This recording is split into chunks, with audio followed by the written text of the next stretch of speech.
What's up, team? This is my first YouTube video for math creators, and today I want to talk about the biggest mistake I made in the filmmaking business over the last couple years.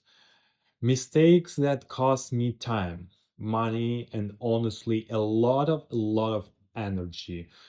So if my experience helps you avoid even one of them, this video is already worth it. Couple of years ago, I felt like finally made it. I had a strong portfolio, good clients, people were reaching out to me, and in my head, that moment meant only one thing. Okay, now it's time to scale.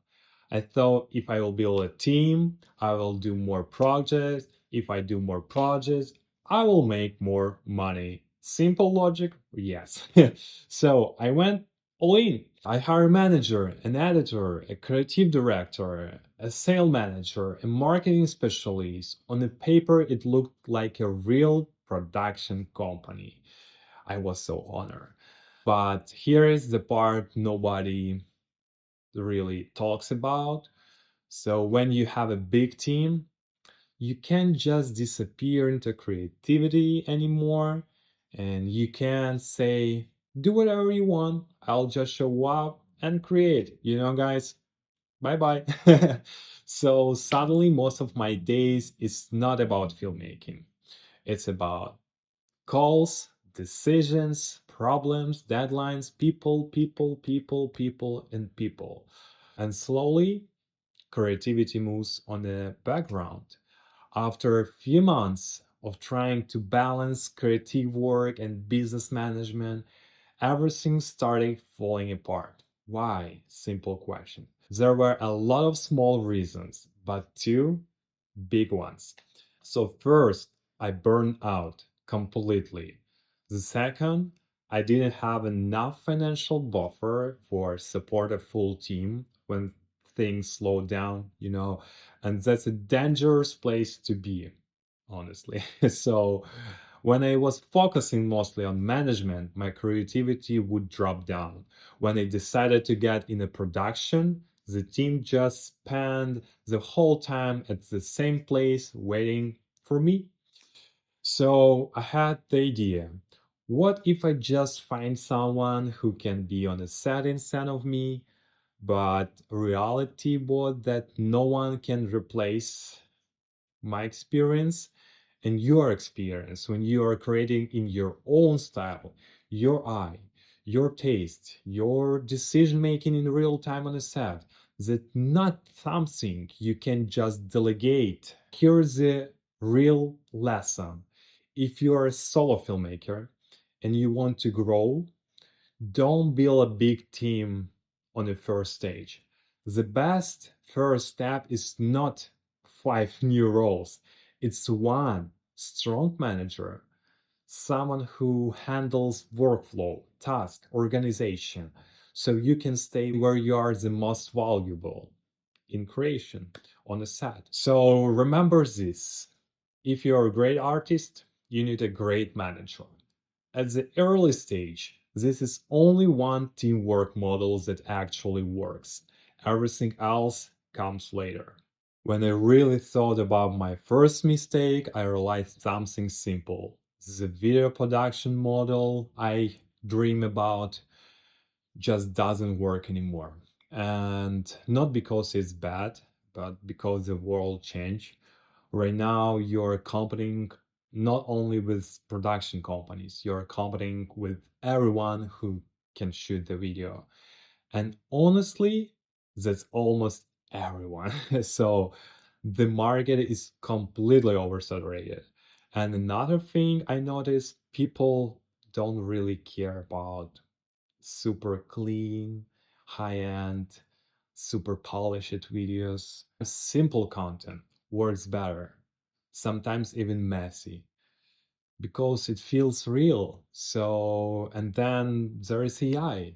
AI is already creating something what looks really crazy, and it's only getting better very soon. I'm pretty sure very soon. It just won't make sense to hire full production. Maybe one person, yes, but a team, big team, probably not. So, if we are being honest, traditional video production, as we knew it, doesn't really have a future. So, and for me, that means only one thing. You have to build something new, something that actually fits today's reality. The whole situation led me to my third mistake. I didn't take AI seriously. Not because I hate AI, but because I love real shooting. I love being on a set, working with the live people, making decision in real time. So that the part of filmmaking that made me fall in love with this job. So for a while I just ignored AI, but that was a mistake because AI is not about replacing that experience, maybe from one side, but from another side, it's about speeding up everything around production, pre-production, post-production, production flow, everything. And then my advice is if you want to stay in a game, you adapt or you have to find a compromise. So use AI where it actually helps you. And that's it. So when I had a team, we reached a point where we needed new clients. And the most obvious decision at that moment was promotion. Google ads, Instagram ads, we needed traffic for our business page. We started drawing it. So, but very quickly I noticed a pattern that most of traffic was low quality, not our clients. Yeah, we tried to fix it, change the settings, tested different keywords, different audiences. Yes, some leads showed up, but they were really, really big. Usually people asking random questions and look at like a bot than a real person. So after we tried other thing, kind of like hot leads platforms where you paying per lead. For me, honestly, it's kind of legal scam, but it's a topic for another video.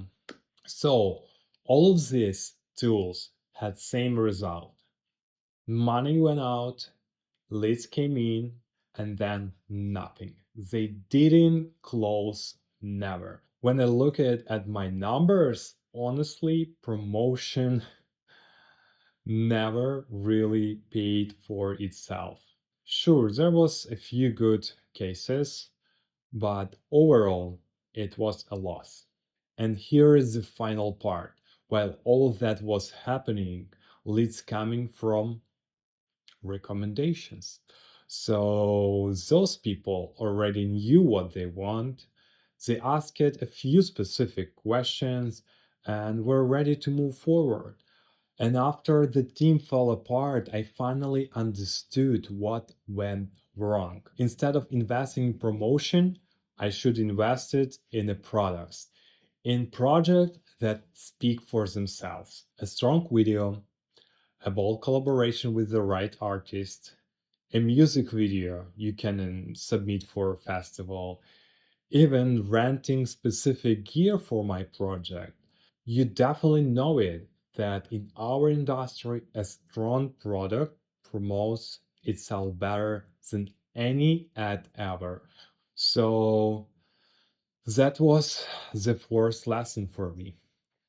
Okay, and the last one mistake. I don't want to say it's kind of like big mistake.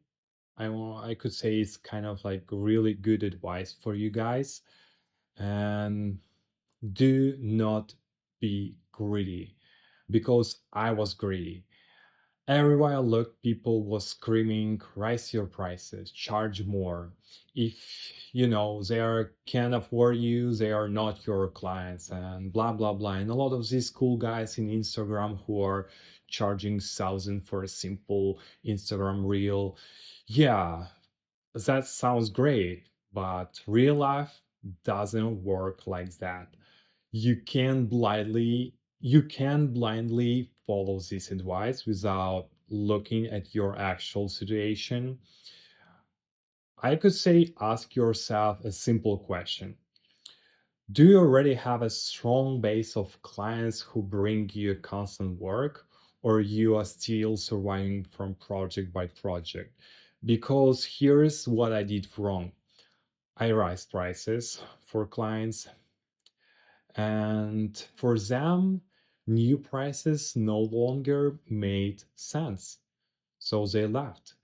And suddenly I was left with nothing, no stable income, no safety net, just higher prices and no clients, guys. Do it. Good advice. So, yeah, that's the reality. Price increases only work when you already have a stability. When you raises prices for new clients, not the ones keeping you alive. And especially today in an oversaturated market with the tighter budgets and fewer opportunities, holding on a good clients is critical.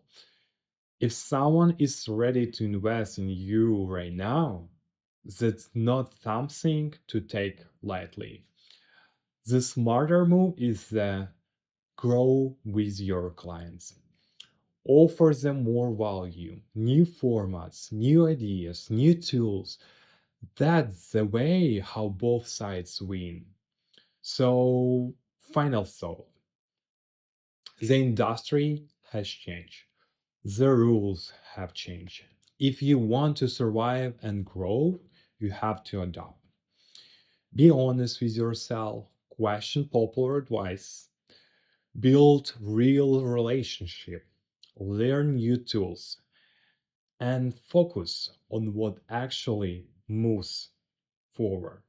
Also share your thoughts, share your experiences, other people in the comments, and see what we can do together and how far we can go together.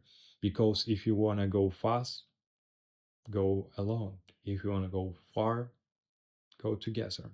Let's go together and go. Boom, boom, beep.